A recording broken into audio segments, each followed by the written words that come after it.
And welcome back, everybody, to the Phantom Zone. It is the most earth-breaking, ground-shaking, but never media show money-taking.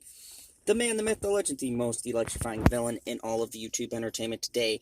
Here to talk to you guys in my car, because I haven't done a car video in quite some time, but I'm in my security hat. So, wanted to talk about the new Chucky series and give my thoughts about the first episode. And I might do every episode kind of a breakdown. But all in all, what do I think about this? This is a great example of how uneven sci-fi is as far as their content goes. You either get a Battlestar Galactica or you get a Sharknado. This case, we got a Battlestar Galactica, not in like really, I guess, high quality kind of sense of the word, just more in a, how do I put it? I'd say in the quality of writing. So this series picks up where the Cult and Curse of Chucky left off. So if you didn't see them, it's not really big from what I've seen, but it looks like they're using a lot of story threads from there.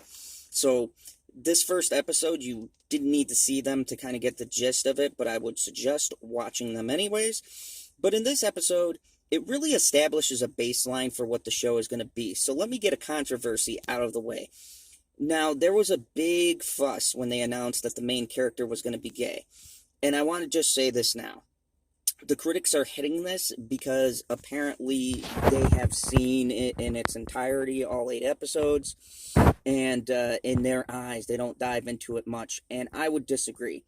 The creators seem to be taking a stance of, A, making this character be more than just gay. They actually give the character some depth and layers to them. I'm not going to give everything away because this is a non-spoiler review, but I will say they have a very good backstory. And it's a sympathetic one because the father in the story is abusive, but they don't completely make him look like a jerk. It's stated several times that he was not this way until something happened, which was very believable. I actually liked it. Also, too, they use this character who is like the typical blonde girl's got the boyfriend who's the cousin of our main antagonist, or I'm sorry, protagonist. And they use them in a way where they project fake woke. And what I mean by that is somebody who is saying the normal points that they hear, but they really don't care. They use it as a way to call people out. It's a passive-aggressive way to argue. And they bring this up in the show. And I want to give an applause for them to actually want to explore it without making it overbearing. And you can do a storyline with a character who's has that.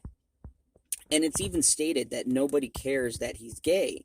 They care that he's weird. And he is a pretty weird character based on the tragedy that happened. And I love the fact, it's even stated in one line of the show that, like, one of the kids is like, yeah, I don't bully you because you're gay. I bully you because you're weird, you know?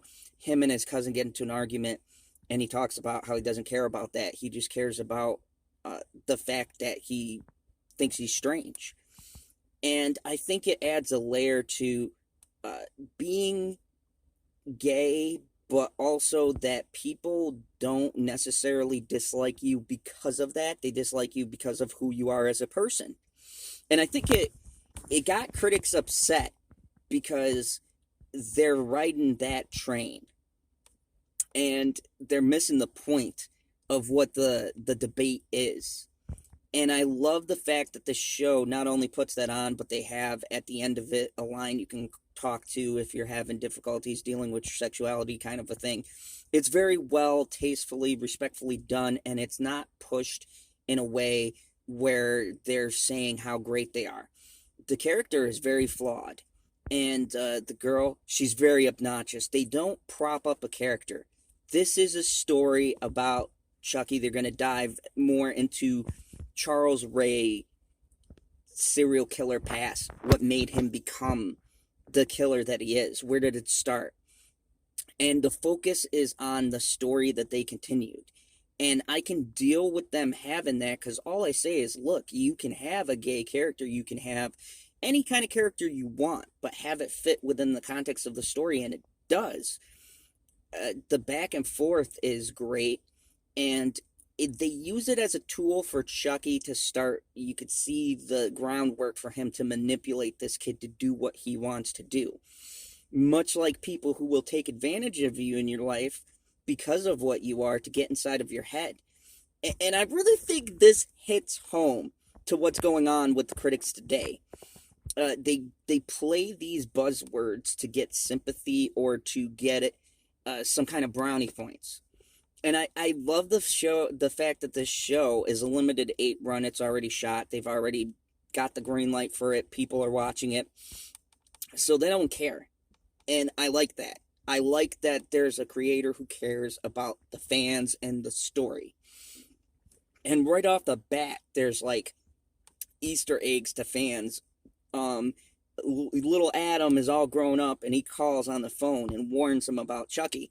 And it's interesting because he warns him, but this kid, he's using Chucky, like, I don't want to give it away, but the way he maneuvers it, they're kind of almost in this relationship, or the beginning of a relationship, where they're kind of using each other. And I find that very fascinating. The actors are all good across the board. I especially like the blonde-haired, I forget her name, I think it's Allison or something. I love her character. She is a straight-up bitch. They established this, like, right off the bat. She's one of them fake people who will smile in your face. For the main character, she starts a GoFundMe because she thinks that he's poor. But it seems like there's a little bit more to her character, and they hint towards that. Like, there's something more they're going to dive into. And I really would like them to flesh out these characters, which I believe that they're doing. And I gotta say, so far, this show's first episode did what a first episode does. It established the characters. It lays down the groundwork for the bigger story. The only question is, given that this is coming off 2 movies, can they incorporate the movie storyline whilst keeping the new storyline front and center? And keeping these kids in focus. Because I'll be honest with you, every one of these kids is fascinating. The cousin is interesting. The parents are interesting. The bitchy girl is interesting. The gay kid is interesting. The kid he has a crush on is fascinating. They really do a great job making you want to know about all of these kids. And it's high school. And they treat high school like high school. They don't talk weird. They don't say what the adults perceive as cool kid talk. They talk like kids, man, and they curse, and it's great. This show does everything that the new movie should have did. Like, a sci-fi show right now is outclassing the beginning portions of a full-fledged $100 million project. So far, the gore is practical, and I could tell. It was all makeup work.